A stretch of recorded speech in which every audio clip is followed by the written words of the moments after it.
aka na-achị steeti Ọkammụta Soludo anọgoro n'isi emume na ụka ncheta akara maka aka chịburu steeti abụ Eze-Ife.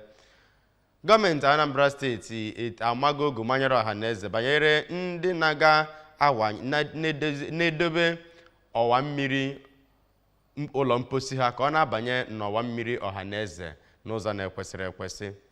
Isi ụlọ ọrụ ndị agha Naịjirịa dogo ụmụafọ Naịjirịa aka na ntị megide ndị na-eyi uwe ndị agha na-akwụgharị ezinụzọ niile maọbụ na-eme ihe ọbụla masịrị fa.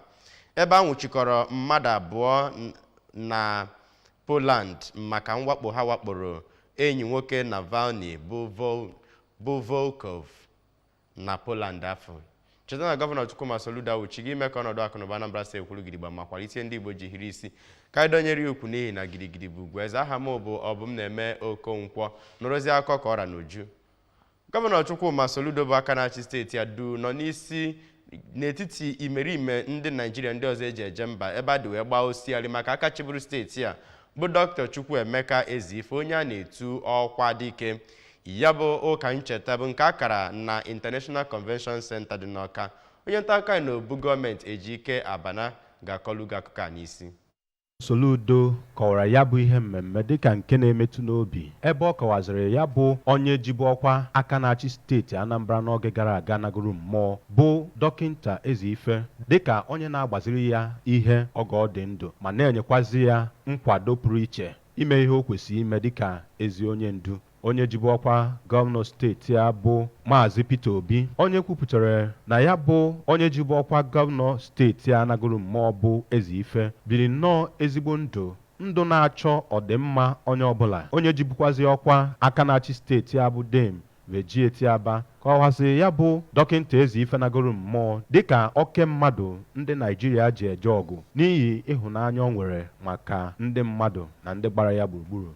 Onye jibu ọkwa gọvanọ na-achị Enugu steeti bụ Chief Okwesilieze Nnianwodo ya nakwazi onye ji ọkwa Chief of Staff nke Senate President bụ Chief Sylvester Okonkwo kọwara ya bụ Dọkịnta Eze-Ife nagoro mmụọ dịka nnukwu nwoke kwudosiri ike ma nụọ ọgụ kajara akaja banyere ịdị n'otu nke Naịjirịa nke gbadoro ụkwụ n'ikpe ikpe kwụmọtọ nakwazi ike ihe nratanra nyere ndị niile mejupụtara Naịjirịa. Dịka ọ na-akọwa ya bụ Dọkịnta Eze-Ife nagoro mmụọ dịka nnukwu nwoke nakwazi onye ndị Igbo ji eme ọnụ. Onye ji ọkwa prezidenti nke ọha na eze ndị Igbo bụ Dọkịnta Emmanuel Iwuanyanwụ kenere nnọọ Soludo maka ihe dị iche iche ọ na-emere ndị Igbo. Onye ji ọkwa Vice Chancellor nke Nnamdi Azikiwe University dị n'Ọka bụ Prọfesọ Charles Esimone kwupụtara na ya bụ Dọkịnta Eze-Ife nagoro mmụọ bụ nnọọ onye gbanyesiri ike rụọ ọrụ ọma dị iche iche hụ na eguzobere ya bụ mahadum